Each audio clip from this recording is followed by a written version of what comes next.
Professor Rajendra Kumar Bengaluru ವಿಶ್ವವಿದ್ಯಾಲಯದ ಸಮಾಜ ಕಾರ್ಯ ವಿಭಾಗದ ಸ್ವಯಂ ನಿವೃತ್ತ ಸಹ ಪ್ರಾಧ್ಯಾಪಕ, ಮುಖ್ಯಸ್ಥ, ಈಗ ಮಾದರಿ ಕೃಷಿಕ, ಯುವ ಜನತೆಗೆ ಸ್ಫೂರ್ತಿಯ ಆಶಾಕಿರಣ. ಕೃಷಿಯು ಒಂದು ಉದ್ಯಮ ಆಗಬಲ್ಲದು ಎಂಬುದಕ್ಕೆ ಜೀವಂತ ಮಾದರಿ.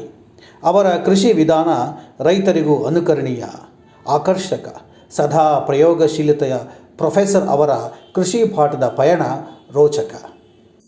ಬೆಂಗಳೂರು ವಿಶ್ವವಿದ್ಯಾಲಯದಲ್ಲಿ ಸಮಾಜ ಕಾರ್ಯ ವಿಭಾಗದ ಮುಖ್ಯಸ್ಥರು ಹಾಗೂ ಪ್ರೊಫೆಸರ್ ಆಗಿ ಕಾರ್ಯನಿರ್ವಹಿಸಿದಂಥ ಜೊತೆಗೆ ಸ್ವಯಂ ನಿವೃತ್ತಿಯನ್ನು ಪಡೆದಿರುವ ರಾಜೇಂದ್ರ ಕುಮಾರ್ ಅವರು ಇವತ್ತು ನಮ್ಮ ಜೊತೆ ಇದ್ದಾರೆ. ಕಳೆದ 5-6 ವರ್ಷಗಳಿಂದ ರಾಜೇಂದ್ರ ಕುಮಾರ್ ಅವರು ಕೃಷಿ ಚಟುವಟಿಕೆಯಲ್ಲಿ ತೊಡಕೊಂಡಿದ್ದಾರೆ. ಅವರ ಪಯಣ ಹೇಗಿತ್ತು ಮತ್ತು ಅವರ ಕೃಷಿ ಚಟುವಟಿಕೆಗಳಲ್ಲಿನ ಆಗು ಹೋಗುಗಳು ಹೇಗಿದೆ ಅಂತ ಅವ್ರನ್ನ ಕೇಳೋಣ. ಬನ್ನಿ, ಅವರೊಂದಿಗೆ ಮಾತನಾಡೋಣ. ನಮಸ್ಕಾರ.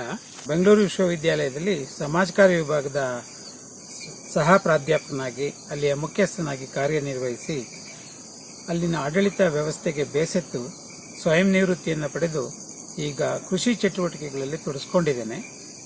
ನನ್ನ ಕೃಷಿ ಅನುಭವವನ್ನು ಹಂಚ್ಕೊಳ್ಬೇಕು ಅಂದಾಗ ನಾನು ಅದನ್ನು ಬಹಳ ಸಂತೋಷದಿಂದ ನಾನು ಹಂಚ್ಕೊಳ್ಳುವಂಥ ಪ್ರಯತ್ನವನ್ನು ಮಾಡ್ತಾ ಇದ್ದೇನೆ. ಬನ್ನಿ, ತೋಟದಲ್ಲಿ ಒಂದು ಸುತ್ತಾಟ ನಡೆಸಿ ಮಾತುಕತೆಯನ್ನು ಮುಂದುವರಿಸೋಣ. ಕೃಷಿ ನನಗೆ ಹೊಸದಲ್ಲ ಎಂದು ಹೇಳುವ ಪ್ರೊಫೆಸರ್ ಕೃಷಿ ಕುಟುಂಬದಿಂದಲೇ ಬಂದವರು. ವೈಯಕ್ತಿಕ ಕಾರಣಗಳಿಗೆ ವಿಶ್ವವಿದ್ಯಾಲಯ ಬಿಟ್ಟು ಹೊರಗೆ ಬಂದಾಗ ಅವರಿಗೆ ಮುಂದೇನು ಎಂಬ ಪ್ರಶ್ನೆ ಕಾಡಲೇ ಇಲ್ಲ. ಬೆಂಗಳೂರಿನ ಹೊರಗೆ ಜಾಗ ಖರೀದಿಸಿ ಕೃಷಿ ಆರಂಭಿಸಿಯೇ ಬಿಟ್ಟರು.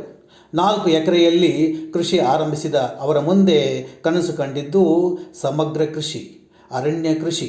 ಉಪನ್ಯಾಸಕ ಹುದ್ದೆಗೆ ನಾನು ರಾಜೀನಾಮೆ ಕೊಡಬೇಕಾಗಿ ಬಂತು. ಅದನ್ನು ಸ್ವಯಂ ನಿವೃತ್ತಿ ಅಂತಿರೋ ಅಥವಾ ಒತ್ತಾಯದ ನಿವೃತ್ತಿ ಅಂತಿರೋ ಅದು ಸ್ವಲ್ಪ ಡಿಸೈಡ್ ಮಾಡೋದು ತುಂಬ ಕಷ್ಟ. ಹೊರಬಂದಾಗ ಏನು ಮಾಡೋದು ಅಂತ ನಾನು ಆಲೋಚನೆ ಮಾಡ್ತಿದ್ದಾಗ ನನಗೆ ಬಹುಶಃ ಈ ಉಪನ್ಯಾಸಕ ವೃತ್ತಿ ಬಿಟ್ಟರೆ ಹೆಚ್ಚು ಗೊತ್ತಿರೋದು ಕೃಷಿ ಬಗ್ಗೆ. ಆ ಕೃಷಿಯಲ್ಲಿ ತೊಡಕೊಳ್ಳೋಣ ಅಂತೇಳಿ ಈ ಭೂಮಿಯನ್ನು ಖರೀದಿ ಮಾಡಿದ್ದೆ. ಈ ಭೂಮಿ ಖರೀದಿ ಮಾಡಿದಾಗ ಇದರಲ್ಲಿ ಬಹುಶಃ ಹೆಚ್ಚು ಬಳಕೆ ಮಾಡ್ತಿರಲಿಲ್ಲ ಅವ್ರ ಭೂಮಿನ.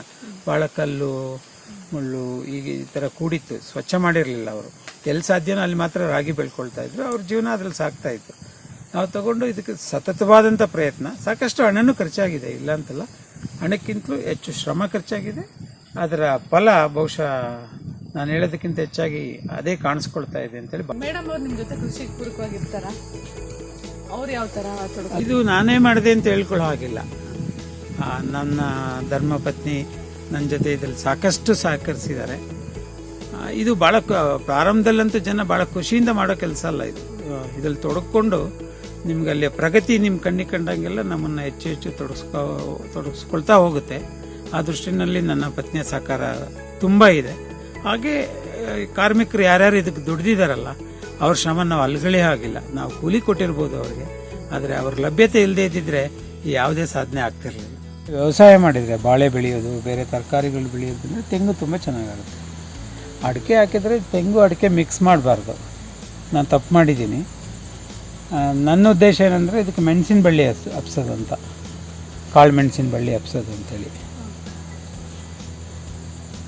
ಮಲೆನಾಡಲ್ಲಿ ಮಾಡ್ತಾರಲ್ಲ, ಕಾಡು ಮರಕ್ಕಾಗಲಿ ತೆಂಗಿನ ಮರಕ್ಕಾಗಲಿ ಮತ್ತು ಅಡಿಕೆಗೆ ಮೆಣಸಿನ ಬಳ್ಳಿ ಹಬ್ಸ್ತಾರೆ. ನಂದು ಅದೇ ಉದ್ದೇಶ ಇಟ್ಕೊಂಡಿದ್ದೀನಿ. ಈಗ ಇದನ್ನು ಪೌಡ್ರ್ ಮಾಡಿ ಗೊಬ್ಬರ ಮಾಡ್ಕೋಬೋದು. ಬೇಕು ಅಂದರೆ ಒಂದು ಮಷಿನ್ ಬಂದಿದೆ. ಈಗ ಮಳೆಗಾಲದಲ್ಲಿ ಡ್ರಿಪ್ಪಿನ ವ್ಯವಸ್ಥೆ ಅಗತ್ಯ ಇಲ್ಲ. ಮಳೆ ಇಲ್ಲ ಅಂದಾಗ ನಾವು ಒಂದು ಗಿಡಕ್ಕೆ ಒಂದು 8 ಲೀಟ್ರ್ ಲೆಕ್ಕ, ಅದು ಒಂದು ತಾಸಿಗೆ ಸರಬರಾಜಾಗುವಂಥದ್ದು ಹನಿ ನೀರಾವರಿ ಮೂಲಕ. ಅಂಥದ್ದು 4 ತಾಸು ನಾವು ಕೊಟ್ಬಿಟ್ರೆ ಇನ್ನೊಂದು 6-7 ದಿವಸ ಅದಕ್ಕೆ ಮತ್ತೆ ನಾವು ನೀರು ಕೊಡೋ ಹಾಗಿಲ್ಲ. 5:30 ಇಂದ 6 ಗಂಟೆ ಒಳಗಡೆ ಎಚ್ಚರ ಆಗುತ್ತೆ. ಎದ್ದು ಕೂಡಲೇ ಒಂದು ಸುತ್ತ ಹಾಕ್ತೀನಿ ಈ ತೋಟನ. ಗಿಡ ಎಲ್ಲ ಒಂದು ತುಂಬ ಖುಷಿಯಾಗಿದ್ದ ಗಿಡನ ಮುಟ್ತೀನಿ. ಚೆನ್ನಾಗಿ ಬರ್ತಾಯಿದೆ, ಪರವಾಗಿಲ್ಲ, ನಾನು ನೋಡ್ಕೊಂಡಿದ್ದಕ್ಕೂ ಫಲ ಸಿಗ್ತಾಯಿದೆ ಅನ್ನೋ ಭಾವನೆ ವ್ಯಕ್ತಪಡಿಸ್ತೀನಿ. ಗಿಡದ ಜೊತೆ ಮಾತಾಡ್ಬೇಕಂತ ಹೇಳ್ತಾರೆ. ಅದನ್ನು ನೀವು ಮುಟ್ಟಿದರೆ ಸಾಕು, ಅದಕ್ಕೆ ಅರ್ಥ ಆಗುತ್ತೆ ನಾನು ಯಾರೋ ಪ್ರೀತಿ ಮಾಡೋರು ಇದ್ದಾರೆ ಅಂತ. 1 ಗಂಟೆ ಕಾಲ ಅದರಲ್ಲಿ ಹೋಗುತ್ತೆ. ಆಮೇಲೆ ಹಸುವಲ್ಲಿ ಹಾಲು ಕರಿಯೋದು, ಕುರಿಗಳಿಗೆ ಏನಾದರೂ ನೀರು, ಸ್ವಲ್ಪ ನಾವು ಇದೆಲ್ಲ ಕೊಡ್ತೀವಿ, ಕೈ ತಿಂಡಿಗಳು ಕೊಡ್ತೀವಿ, ಅದನ್ನು ಕೊಡುವಂಥದ್ದು. ಆಮೇಲೆ ಮನೆ ಮುಂದೆ ಇರೋ ಕೈದೋಟದಲ್ಲಿ ಏನಾದರೂ ಕೆಲಸ ಮಾಡೋದು. ಅಷ್ಟೊತ್ತಿಗೆ ಮನೆಯವರು ಒಂದು 7 ಗಂಟೆ ಒಳಗಡೆ ಒಳ್ಳೆ ಕಾಫಿ ಕೊಡ್ತಾರೆ, ಅದು ಕುಡಿಯೋದು. ಅವತ್ತಿನ ಕೆಲಸಗಳು ಏನಂತ ಪ್ಲ್ಯಾನ್ ಮಾಡ್ಕೊಳ್ಳೋದು. ಆಮೇಲೆ ನಾನು ಪೂರ್ಣ ಪ್ರಮಾಣದಲ್ಲಿ ಕೃಷಿಕ ಅಲ್ಲ. ಈಗ ಬೆಂಗಳೂರಿಂದ ನನ್ನ ಸ್ನೇಹಿತರು ಯಾರಾದರೂ ಫೋನ್ ಮಾಡ್ತಾರೆ, ಏನೋ ಸಮಸ್ಯೆ ಇದೆ, ಅದು ಸ್ವಲ್ಪ ಮಾತಾಡಬೇಕು ಬನ್ನಿ ಅಂತ, ಅಲ್ಲಿ ಹೋಗ್ತೀನಿ. ಯೋಗಾಭ್ಯಾಸಕ್ಕೆ ಹೋಗ್ತೀವಿ. ವಾರದಲ್ಲಿ 2 ದಿವಸ ಇಲ್ಲಿಂದ ಚಾಮರಾಜಪೇಟೆಗೆ ಹೋಗ್ತೀವಿ. ನನಗೆ ಡಯಾಬಿಟಿಸ್ ಇದೆ, ನಮ್ಮ ಮನೆಯವ್ರಿಗೆ ಕಾಲು ನೋವಿದೆ. ಹಾಗಾಗಿ ಪ್ರತಿ ಮಂಗಳವಾರ ಗುರುವಾರ ನಮ್ಮದು ಮಧ್ಯಾಹ್ನ ಅರ್ಧ ದಿನ ಯೋಗಾಭ್ಯಾಸಕ್ಕಾಗಿ ಹೋಗುತ್ತೆ. ಮತ್ತು ನೆಂಟರು ಬರ್ತಾರೆ, ವಿಸಿಟರ್ಸ್ ಬರ್ತಾರೆ, ಸ್ನೇಹಿತರು ಬರ್ತಾರೆ, ಅವ್ರ ಜೊತೆ ಕಾಲ ಕಳಿತೀವಿ. ಅವತ್ತು ಏನು ಕೆಲಸ ಆಗಲ್ಲ, ಬರೀ ಮಾತೆ. ಅಡಿಕೆಗೆ ಇನ್ನೂ ಏನೂ ರೋಗ ಕಾಣ್ತಿಲ್ಲ. ಅದು ಇರೋ ಆರೋಗ್ಯ ನೋಡಿದರೆ ಸದ್ಯಕ್ಕೇನೂ ರೋಗ ಇಲ್ಲ ಅಂತ ಕಾಣುತ್ತೆ. ನೋಡಿ, ಇಲ್ಲೆಲ್ಲ ನಮ್ಮ ಮನೆಗೆ ಬೇಕಾದಂಥ ಹಣ್ಣಿನ ಗಿಡಗಳು ಹಾಕ್ಕೊಂಡಿದ್ದೀವಿ. ನಿಮ್ಗೆ ಕಾಣ್ತಿರೋದು ಎದುರುಗಡೆ ಸೀಬೆ, ಲಿಚಿ ಇದೆ. ಈಗ ಎಲ್ಲೆಲ್ಲಿ ಸಾಧ್ಯನೋ ಎಲ್ಲೆಲ್ಲಿ ಸೀತಾಫಲ ಇದೆ ಸಾಕಷ್ಟು. ಮತ್ತು ಕಳೆ ಕೀಳೋದಕ್ಕೆ ಕೀಟನಾಶಕ ನಾನು ಸಿಂಪರಣೆ ಮಾಡೋದೇ ಇಲ್ಲ, ಮ್ಯಾನ್ಯಲಿ ತೆಗೆಸ್ತೀನಿ. ಕಳೆನ ನಾನು ಎನ್ಕರೇಜ್ ಮಾಡ್ತೀನಿ, ಅದೊಂದಷ್ಟು ಕಾಲ ಬೆಳೆಯುತ್ತೆ. ಮತ್ತು ಅದನ್ನು ಭೂಮಿಗೆ ಸೇರಿಸಿ ಅದು ಗೊಬ್ಬರ ಆಗೋ ರೀತಿ ನಾವು ಮಾಡ್ತೀವಿ. ಈಗ ನೋಡಿ, ನಿಮಗೇನು ಕಳೆ ಕಾಣಲ್ಲ. ಒಂದು 3 ತಿಂಗಳು ನೀವು ಬಿಟ್ಟು ಬಂದರೆ ಇದೇ ತೋಟನ ನಾವು ನೋಡಿದ್ದು, ಇದೇನು ಇಷ್ಟು ಕಳೆನೇ ಇದೆ, ಬೆಳೆನೇ ಕಾಣ್ತಿಲ್ಲ ಅನಿಸುತ್ತೆ ನಿಮಗೆ. ಒಂದಷ್ಟು ಕಾಲ ಆಗಿರುತ್ತೆ, ಒಂದಷ್ಟು ಕಾಲ ಉಳೋದು, ಕೈಯಲ್ಲಿ ಕಿತ್ತಾಕೋದು ಎಲ್ಲ ಮಾಡ್ತೀವಿ. ಮತ್ತೆ ಭೂಮಿ ಅನುಕೂಲವೋ ಇಲ್ಲಿ ಯಾಕೆ ಆಗ್ತಾ ಇವನು ನಾವೇನೋ ಕಟ್ಕೋತಾ ಇದ್ವಿ ಅಂತ ಅನಾನುಕೂಲವೋ ಗೊತ್ತಿಲ್ಲ. ಎಷ್ಟು ದಿವಸ ಆಯಿತು ಹಾಕಿ? ಈಗ 3 ತಿಂಗಳಾಯಿತು. ಚೆನ್ನಾಗಿ ಬಂದಿದೆ, ಬರ್ತಾ ಇದೆ. ಇಂಡಿಕೇಶನ್ ತೋರಿಸಿದೆ ನಾನು ಚೆನ್ನಾಗಿ ಬರ್ತೀನಿ ಇಲ್ಲಿ ಅಂತೇಳಿ. ನೀವು ಇಷ್ಟು ನೋಡಿ, ಇದು ಆರೆಂಜ್ ಗಿಡ, ಪಕ್ಕದ ಜಂಬು ನೇರಳೆ. ಹೀಗೆ ಸುಮ್ಮನೆ ಒಂದು ಎಲ್ಲವೂ ನಾನು ಸಮಗ್ರ ಕೃಷಿ ಅಂತ ಸಾಮಾನ್ಯವಾಗಿ ಎಲ್ಲ ಥರ ಗಿಡಗಳು ಹಾಕ್ಕೊಂಡಿದ್ದೀನಿ.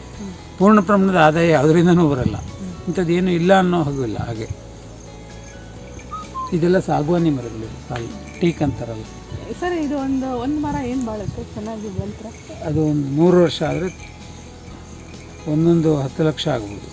100 ವರ್ಷ ಕನಿಷ್ಠ ಒಂದು 30 ವರ್ಷ ದಾಟಿದರೆ ಅದು ಬಳಕೆ ಶುರುವಾಗುತ್ತೆ. ಬಟ್ ಭಾಳ ಕಾಲ ಬಿಡಬೇಕು ಅದನ್ನು, ಅದು ಒಳಗಡೆ ಆಯಿಲ್ ಕಂಟೆಂಟ್ ಎಲ್ಲ ಬರಬೇಕು. ಸಾಗುವಾನಿ ಅಂತ? ಹಾಂ, ಟೀಕು, ಸಾಗುವಾನಿ. ಇದೀಗ 4.5 ವರ್ಷದ ಗಿಡ ಇದು. ಅರ್ಧ ಅಡಿ ಇತ್ತು ನಾವು ಹಾಕಿದಾಗ. ಈಗ ಸಾಕಷ್ಟು ಆರೋಗ್ಯವಾಗಿ ಬೆಳೆದಿದೆ ಅಂತ ಬಂದವರು ನೋಡಿದವರೆಲ್ಲ ಹೇಳ್ತಾರೆ. ನಿಮಗೆ ಕಾಣ್ತಿದೆ ಗೊತ್ತಿಲ್ಲ. ನೀವು ಒಂದೇ ಲೆವೆಲ್ ಮೇಂಟೈನ್ ಮಾಡಿದ್ದೀರ? ಒಂದು ಸಾಲು